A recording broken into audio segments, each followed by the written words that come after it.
Bonjour à tout le monde. Aujourd'hui, c'est un cours de remédiation en mathématiques sur l'heure, c'est-à-dire qu'on va revoir les notions qui n'ont pas été comprises par tout le monde. Donc ça fait un petit rappel et en même temps ça donne des explications supplémentaires. Donc c'est pour tout le monde. Donc suite aux appels téléphoniques que j'ai pu avoir avec vos camarades aujourd'hui, certains m'ont fait part de difficultés, donc d'une déjà à lire l'heure et d'autre part à convertir les durées. Donc ce que je vais faire, c'est que je vais faire un petit rappel sur la lecture de l'heure, la composition des aiguilles d'une horloge. Je vous proposerai une vidéo et ensuite je vous donnerai des exemples et on va travailler ensemble pour convertir des unités de durée. Donc ici on peut le voir. Pour rappel, donc il y a 3 aiguilles dans une horloge. Si vous avez une horloge à la maison, demandez à papa-maman si vous pouvez la décrocher du mur, vous la prenez avec vous, vous la mettez sur la table, attention de ne pas la faire tomber ni de la casser. On regarde bien, vous allez voir il y a 3 aiguilles. Donc la plus grande, qui malgré son nom indique l'unité la plus petite de durée, c'est-à-dire les secondes. On l'appelle la trotteuse. Cette aiguille, on l'appelle la trotteuse, elle indique les secondes. Vous voyez, elle va très très vite. À chaque fois qu'elle fait un mouvement, c'est 1 seconde. Ensuite, il y a l'aiguille qui est un peu plus grande, celle qui indique les minutes. Vous voyez, celle-ci n'avance pas très très vite. Et il faut attendre que la trotteuse, donc la plus grande, elle fait un tour en entier pour que celle-ci avance que d'un seul mouvement, donc d'1 minute.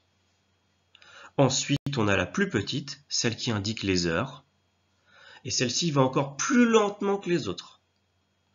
Il faut effectivement que l'aiguille des minutes ait fait un tour, c'est-à-dire 60 minutes, 60 mouvements, pour que 1 heure se passe. Si vous avez besoin d'une autre explication, vous pouvez cliquer sur le lien qui est affiché dessus. Et pour ceux qui sont directement sur YouTube, il suffit de regarder en dessous de la vidéo et il y a un lien qui va être affiché. C'est une autre personne qui vous l'explique.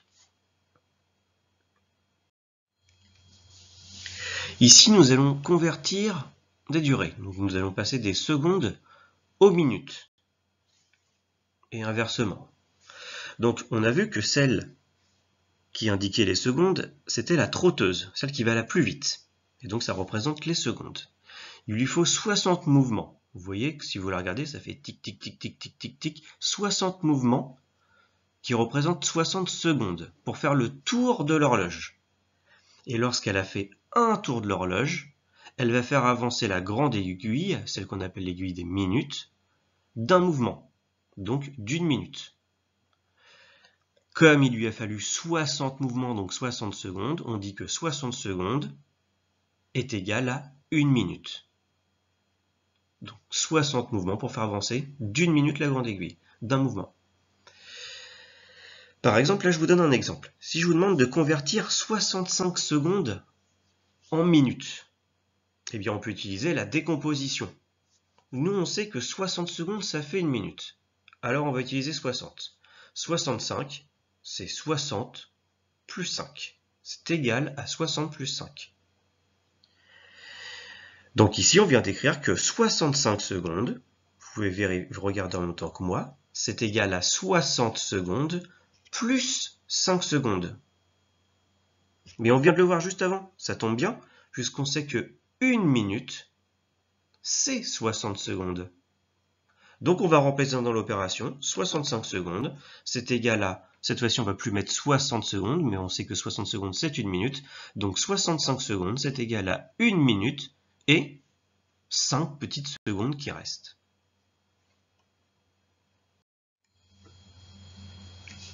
Dans cet exemple, nous allons essayer de convertir des minutes, de passer des minutes aux heures.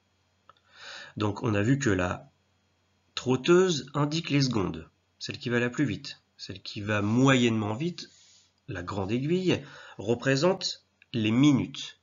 Donc celle-ci, il lui faut 60 mouvements. Pareil, on dit 60 minutes, pour faire le tour de l'horloge.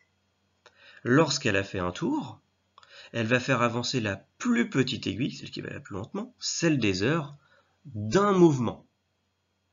Donc 60 minutes, un tour de l'horloge, 60 minutes, c'est égal à 1 heure. Si je te demande de convertir par exemple 70 minutes en heures, tu peux utiliser la décomposition, comme avant. On va écrire que 70 est égal à 60 plus 10. Pourquoi 60 ? Puisqu'on vient juste de le voir, on le sait que 60 minutes, c'est 1 heure. Donc on va utiliser ce 60 là pour faire notre décomposition. Et ensuite notre conversion. Donc 70, c'est égal à 60, celui qu'on sait, plus 10. Ici, on vient d'écrire donc que 70 minutes, c'est égal à 60 minutes, plus 10 minutes. Et ça tombe bien, puisqu'on sait que 1 heure, c'est 60 minutes. Donc on va pouvoir remplacer dans l'opération le 60 par 1 heure. Donc 70 minutes, c'est égal à 1 heure, plus 10 minutes.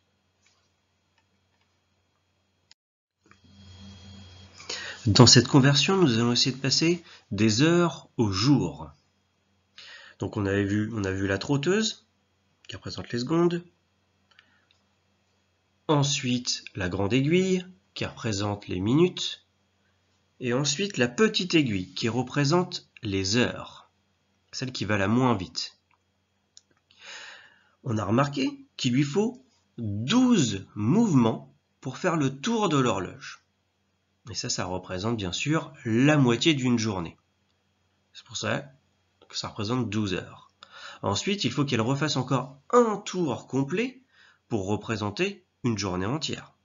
12 mouvements, la moitié d'une journée, donc le double, 24 mouvements pour faire une journée entière. Donc au total, elle aura fait 24 mouvements, donc 24 heures, pour une journée. Donc on voit que 24 heures, c'est égal à 12 heures le matin, plus 12 heures qui correspond à l'après-midi, et au total, ça fait une journée qu'on dit un jour. Si jamais je te demande de convertir 25 heures en jours, on peut toujours utiliser la décomposition. On va utiliser 25 est égal à 24 plus 1. Pourquoi est-ce que j'utilise 24 et j'utilise pas un autre nombre ? Parce qu'on vient de le voir que 24 heures, c'est égal à une journée. Ça, c'est quelque chose que l'on sait. On sait que 24 heures, c'est une journée, donc on va utiliser ce 24. 25 est égal à 24 plus 1. Ce qui fait qu'on vient d'écrire 25 heures est égal à 24 heures plus 1 heure. Jusque-là, tout est logique. 25 heures, c'est 24 heures plus 1 heure. Ça tombe bien, parce qu'on vient d'apprendre que 24 heures, c'est un jour. Donc on n'a plus qu'à remplacer dans l'opération 25 heures, c'est égal à 1 jour plus 1 heure.